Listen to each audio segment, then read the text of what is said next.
मोठी बातमी. छावा संघटना आणि राष्ट्रवादी काँग्रेसचे कार्यकर्ते भिडले. सुनील तटकरे यांना निवेदन देणाऱ्या छावा संघटनेच्या कार्यकर्त्याला मारहाण करण्यात आली.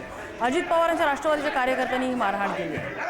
छावा संघटनेच्या कार्यकर्त्यांनी या भर पत्रकार परिषदेमध्ये गोंधळ घातला होता आणि पत्ते उधळलेले होते आणि त्यानंतर राष्ट्रवादीच्या कार्यकर्त्यांनी छावा संघटनेच्या या कार्यकर्त्याला मारहाण केली.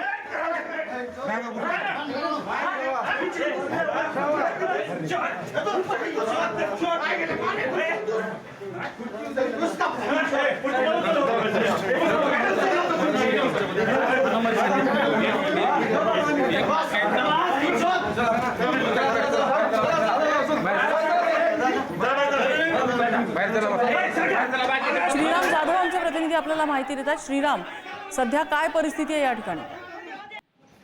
आता थोड्या वेळापूर्वी राष्ट्रवादी काँग्रेसचे प्रदेशाध्यक्ष सुनील तटकरे यांची पत्रकार परिषद झाल्यानंतर छावाच्या काही कार्यकर्त्यांनी सुनील तटकरे यांना कृषी मंत्र्यांचा जो व्हिडिओ व्हायरल झालेला आहे त्या संदर्भात जाब विचारला. त्यांच्या समोर पत्ते टाकून या घटनेचा निषेध केला आणि जोरदार घोषणाबाजी केली. या सर्व प्रकारानंतर राष्ट्रवादीचे कार्यकर्ते सुद्धा आक्रमक झाल्याचं पाहायला मिळालं आणि राष्ट्रवादीच्या कार्यकर्त्यांकडून छावा संघटनेचे कार्यकर्ते जे होते, जे आंदोलनासाठी आले होते, ते त्यांना मारहाण करण्यात आलेली आहे. आणि या आता सध्या परिस्थिती नियंत्रणात आहे आणि पोलीस या ठिकाणी पोहोचलेले आहेत. सध्या तरी ही परिस्थिती निवडलेली आहे. श्रीराम, ज्यावेळेला ही मारहाण होती त्यावेळेला सुनील तटकरे स्वतः इथे उपस्थित होते की ते गेल्यानंतर हा प्रकार घडलेला आहे?